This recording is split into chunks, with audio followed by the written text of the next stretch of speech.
It's raining on me, okay?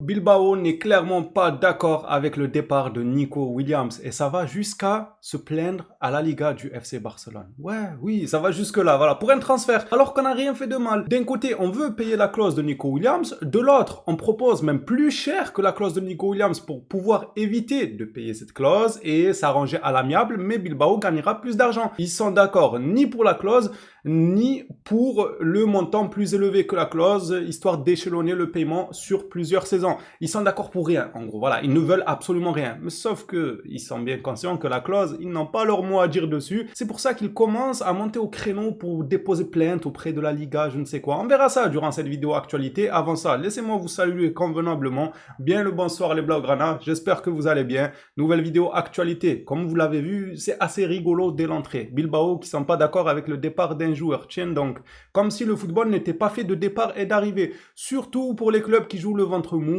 voire le top 6, et non pas la Liga et la Ligue des Champions. Oh, c'est d'un culot, les gars, c'est d'un culot de refuser qu'un joueur s'en aille, voire ailleurs, dans un plus grand club, avec de nouveaux objectifs. Bref, on parlera de tout ça durant cette vidéo actualité. Évidemment que toutes ces attaques ont fait que le président Laporta a pris la parole pour parler directement de Bilbao, donner son avis sur la situation, et nous, on est là pour donner notre sur-avis concernant cette situation. Les Blaugrana, j'espère que le contenu vous plaira. Sans plus attendre, on rentre dans le vif du sujet. On commence petit à petit avec cette déclaration de Laporta qui confirme bel et bien le départ de Ansu Fati vers Monaco. Laporta déclare concernant Ansu, si tout se passe bien cette semaine, nous pourrions avoir une très bonne nouvelle, il partirait à Monaco. Ah ouais, carrément, c'est une très bonne nouvelle. Oh, le gars, c'est devenu plus qu'un fardeau pour l'équipe, jusqu'au point de dire que c'est une très bonne nouvelle son départ. Tranquille, cache ta joie, Laporta quand même. C'est vrai que c'est une bonne nouvelle, parce que ça nous ferait un joueur en moins dans le collectif, ça nous ferait un salaire en moins, même si j'ai pas les tenants et les aboutissants, car jusqu'à présent, on nous parle d'un prêt avec option d'achat.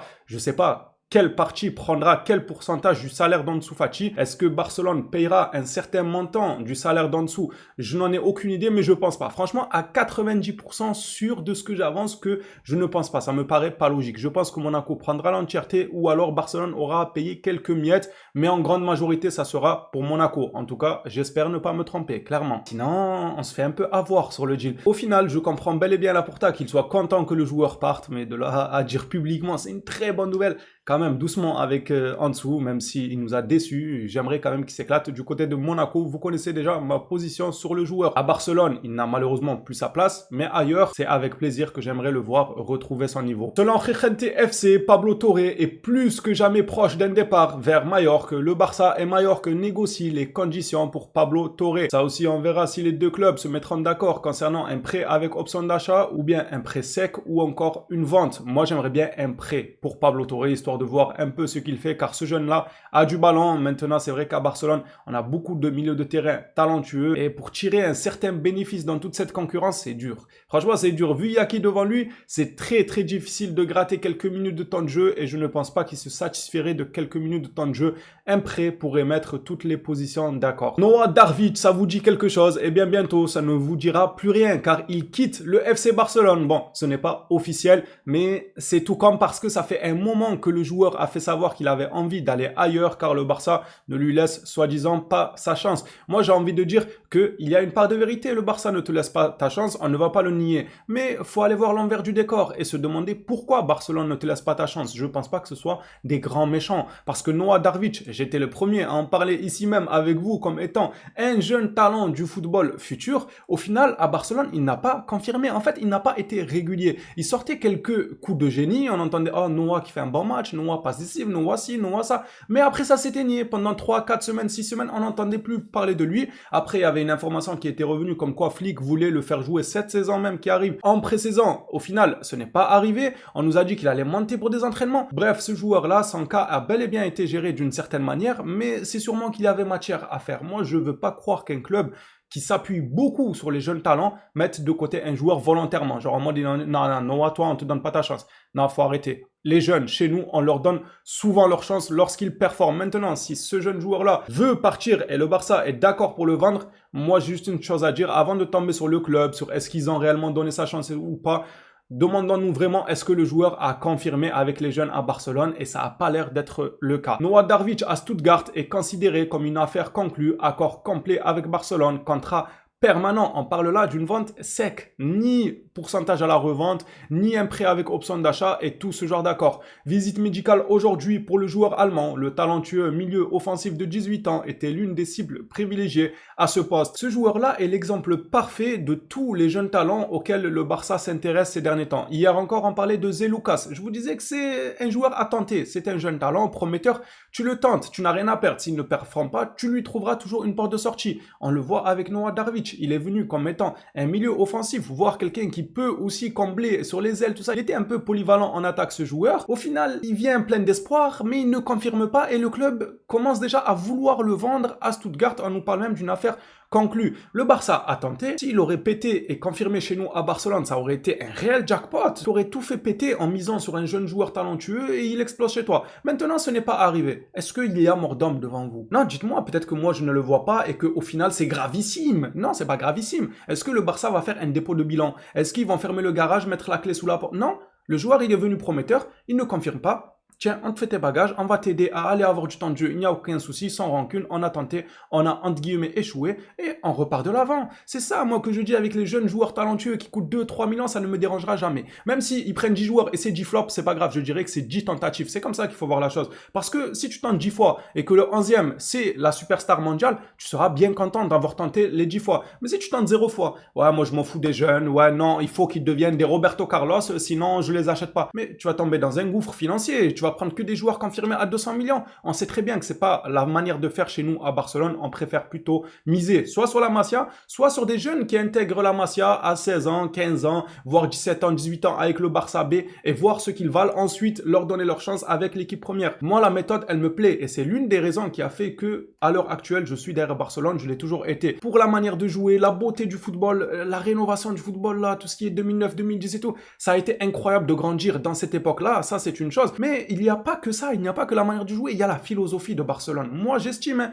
que tout supporter du Barça suit le Barça, certes, pour un football très, très alléchant à regarder jouer, des joueurs avec qui vous avez eu certainement des sentiments à un moment ou à un autre de votre vie. Il y a aussi un élément à prendre en compte, c'est la philosophie du club, de s'appuyer sur la Masia, cette maison-là qui te donne toujours des talents, des jeunes joueurs comme Pedri achetés à des 5-6 millions qui au final explosent et deviennent titulaires indiscutables. Ça, c'est une philosophie, moi, qui me plaît. C'est créer des talents locaux. Moi, ça me plaît plus que d'aller chercher que des joueurs à 200 millions. Je trouve pas forcément ça alléchant, hein, n'est-ce pas, le Paris Saint-Germain, Manchester City ou encore le Real Madrid, évidemment, tout ce genre de club qui s'appuie sur des talents déjà confirmés, ils n'hésitent pas à casser leur tirelire. Passons maintenant à une déclaration de fan Javi Miguel. Marc Bernal devrait écourter ses vacances et revenir à l'entraînement du Barça le 1er juillet pour poursuivre sa récupération. Il espère recevoir son autorisation médicale en août. Ça serait excellent étant donné que les matchs, il me semble, qui reprennent vers le 10, 15 août, quelque chose comme ça, j'ai plus la date en tête, ça serait excellent qu'ils reviennent en août, qu'ils commencent à faire la pré-saison avec le club, quelques minutes, gagner en rythme, en dynamisme, et hop, début de saison, on va le revoir aligné, voir si il confirme nos attentes de la saison passée, parce qu'à vrai dire, il nous a laissé sur notre fin, les gars. Non, moi, il m'a laissé sur ma fin la saison passée. Il enchaîne 3 à 4 matchs. Oh, mais il est incroyable, Bernal. Très solide, très à l'aise, balle au pied. Le gars, vision de jeu très, très intéressante. Il est imposant sur le terrain dans les duels. Envoyé beaucoup de bonnes choses, beaucoup de qualités à ce joueur. Et au final, grosse blessure. Hâte de voir son retour. Arrivons maintenant à l'arrivée. Oui, à l'arrivée. Mais Bilbao, sans blague, sans déconner. Vous voulez pas laisser les joueurs aller s'amuser un peu ailleurs? Bilbao demande à la Liga de ne pas accepter la résiliation du contrat de Nico Williams par le Barça, car le Barça ne respecte pas la règle du 1-1. Mais qui es-tu? Mais c'est Bilbao ou c'est la RFEF? Non, faut nous dire, vous êtes qui?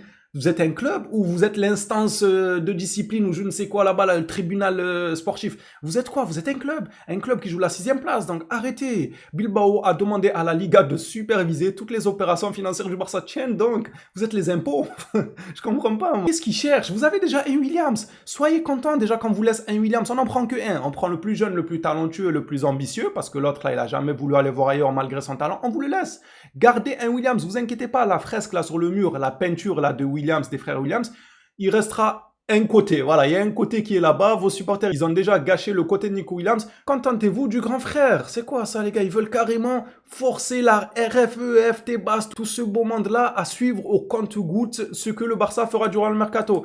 Ouais, ils abusent un peu. Ce à quoi Laporta a répondu dans la foulée. Nous avons une bonne relation avec l'Athletic Bilbao, mais récemment, il y a eu quelques malentendus ou quelques incidents, mais je ne pense pas que ce soit pour cela que nous puissions dire que la relation avec eux n'est pas bonne. Nous entretenons une relation depuis de nombreuses années. Nous sommes l'un des clubs qui ont une longue histoire de ce point de vue. Je ne comprends pas les réactions de leur part. Je pense, avec tout le respect que je leur dois, qu'ils doivent s'occuper de ces affaires. Évidemment, mais à quel moment tu vas dire, ouais, surveillez-les. Ils sont pas au 1-1, regardez leur compte, regardez leur transfert. Déjà, je vais t'annoncer une bonne nouvelle. Je vais annoncer à tous ceux qui suivent Bilbao, ainsi que leur président et leur direction, le Barça est déjà suivi. Vous inquiétez pas. Le 1-1, tout ça, Tebas est déjà sur notre dos, et ça, tous les jours. Il n'attend pas, après Bilbao, qu'ils lui disent, ouais, Tebas, coucou, tu peux regarder les comptes du Barça? T'inquiète pas, c'est déjà fait. Ça se voit, Tebas, il a répondu au message. Oui, c'est bon, c'est fait, c'est déjà fait. C'est bon, j'ai fait. Ils ont fait une bonne saison. Ils ont fait rentrer du cash. Ils ont signé un nouvel accord avec Nike. Ils ont eu de bons joueurs. Ils ont apporté de la plus-value. Ils ont réduit leur masse salariale. Et malheureusement pour toi, le président de Bilbao, même moi, en tant que Tebas, je suis déçu, mais ils sont dans les clous. Ils ont moyen de moyenner ce mercato. Et c'est bon, noyez-vous dans vos larmes, j'ai envie de dire.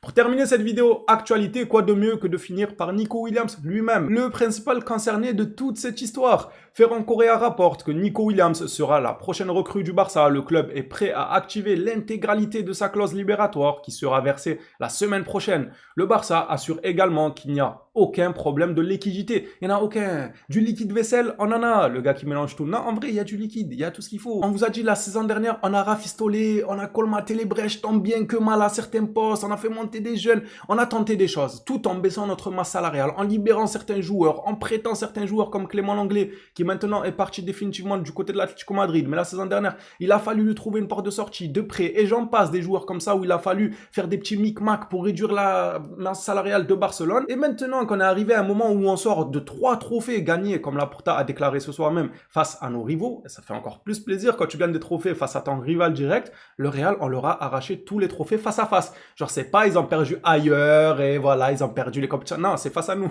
Les 3 trophées nationaux, là, c'est face au Barça qu'ils les ont perdus, et c'est d'autant plus jouissant, on va pas se mentir. Bref, Tebas a tout simplement dit, ouais, ils ont tout, les 3 trophées, ils ont baissé leur masse salariale, ils ont réussi à colmater les brèches, on n'y peut rien. Cette saison-là, c'est pour eux, ils vont passer un mercato assez paisible. Noyez-vous dans vos larmes, Bilbao. C'est ça, moi, que j'ai envie de vous dire. Les Blaugrana, ça sera tout pour cette vidéo actualité. Dites-moi un peu ce que vous en pensez. Est-ce que vous comprenez les réactions de Bilbao? En vrai, c'est leurs joueurs. Ils peuvent tenter. Mais faut comprendre que les gens ont des ambitions. Ils vont pas faire carrière à Bilbao. Quand tu as un talent comme ça, tu fais pas carrière à Bilbao. Faut rester lucide. Faut être pragmatique, Bilbao, là. Faut pas abuser. Bref, j'ai hâte de lire vos retours dans l'espace commentaire. On n'oublie pas le like, le petit abonnement avant de quitter la vidéo. Merci à tous ceux qui le feront. On s'attrape à la prochaine sur Barcelone. D'ici là, prenez soin de vous, les phénomènes.